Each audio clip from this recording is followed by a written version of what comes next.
I'm going to share with you my favorite apps and websites that I love to use being a YouTuber and a content creator. So if you are a beginner YouTuber, you want to start a YouTube, this video is for you.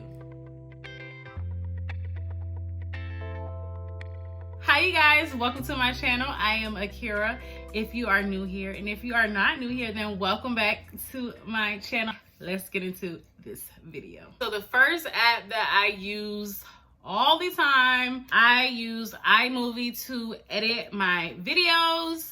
iMovie does come on iPhone. I don't think you get all the features on the iPhone that you would get on the desktop version. I love the desktop version. I'm able to do a lot more and get a little bit more creative.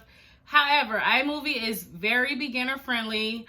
You do have to get a little bit more creative as far as the effects that, what is the other one? Final Cut Pro may have, or what's the other? Those are a little bit more advanced. And if this is for beginner YouTubers, if you are a beginner YouTuber, iMovie will be great for you. And when I first started my YouTube, I was actually using an app called KineMaster.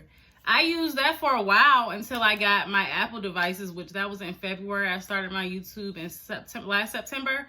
So those apps will get you started and on your way to do what you need to do. There's no excuses. So the second app that I use all the time, Canva. You guys, if you do not know what Canva is, you have been living under a rock. If you want to be a content creator, whether that be Instagram, blogging, YouTube, whatever you want to do, Pinterest, Canva is going to be your best friend.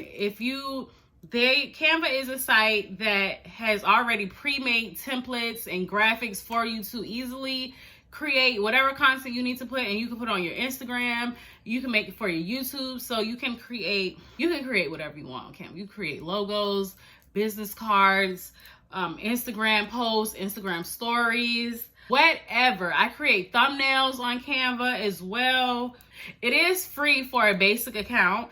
They do have Canva for work, which I believe is $12.99 a month. You can try it out for free for, I believe, a few weeks or something like that, and see if you like it. You get a whole bunch of specs with Canva for work. But the free version of Canva is great as well. Like I said, there's tons of pre-made templates that you can go on and put whatever graphics you want to in there, and Canva is a go-to, I'm telling you. The third site that I'm going to recommend for you is Snappa.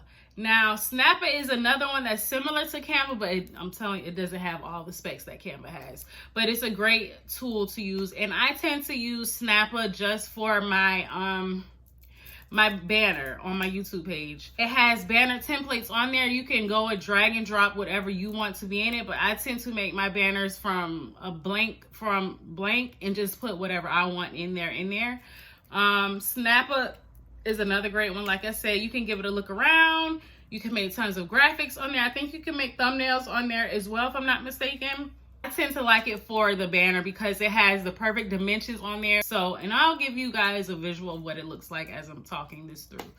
Fourth site or app that I'm going to recommend to you is Photoshop Express. Okay, I tend to use Photoshop Express to edit pictures. If I'm doing a photo shoot, I'll edit my pictures on there. But most importantly, I edit my pictures for my thumbnails, because thumbnails draw people in, right? And most of the time we click on things that are visually appealing, and I know I do that, and I go back and look at that thumbnail. I'm like, yeah, that's a nice thumbnail. I want to check out this video. It makes you a little bit more interested into what they're going to be talking about in the video, right?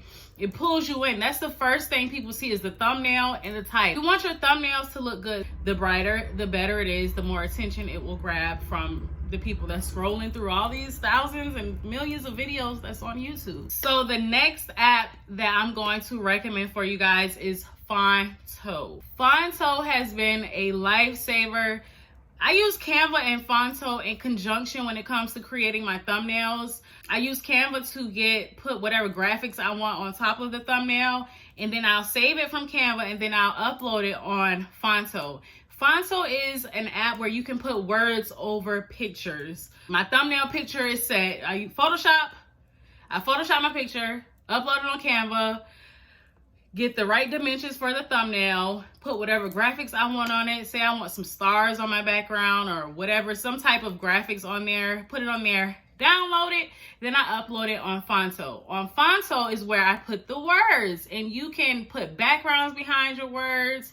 You can put outline around your words, whatever it is. You can upload fonts on there from a font website or whatever. Phonto is going to be a lifesaver, and I'll show you guys all the apps that I'm talking about. So the next app that I'm going to talk about is super important, and that is background eraser. I don't know how many different background eraser apps they have out, but this is the one that I use. And background eraser is one of those apps that I use all the time when it comes to my banners, my thumbnails, any graphics like that. On background eraser, you can trim out your body. Okay, you can trim out your body, so that way when you put your body on another background, it's pretty much transparent, or it's just you in the background. So if I cut out me right here in this picture, right? And I want to put it on like a beach background, I can do that because the background is gone. So that app can be very beneficial to you. I'm telling you, I use it all the time. It's super easy. The last app that I'm going to recommend for you guys, I don't use this one. Well, I use it depending on where I took my thumbnail picture. So this one comes into play as, say, if I wanted to, this is my thumbnail right here. Ding. The background is behind me. I'm right here. What you're looking at now is the picture, right? So Facetune, what I tend to do, I'll click on, I think it's like teeth whitener or something, and I will brighten up my background. Okay, so I hope you guys took something away from this video, and that you find these apps or these sites super beneficial to your journey on starting YouTube or whatever type of content creator platform you want to use, because these can work on tons of different platforms. Like I said, I hope you guys enjoyed this video. Okay, so I need you to thumbs up this video if you enjoyed what I shared with you today. Please just help a sister out by thumbing up a video, okay? It just lets YouTube know that you are liking my content, and they're gonna recommend it to more people, okay? So thumbs up this video, comment down below if you took something away from this video, and let me know if you are a beginner YouTuber or you're thinking about starting YouTube. I love to interact with y'all in my comment section, so please comment down below. And last but not least, make sure you hit that subscribe button, because we are almost to 1,000 subscribers. I've worked so hard for it. I'm so excited that we are almost there. I will see you girls in my next video. Bye.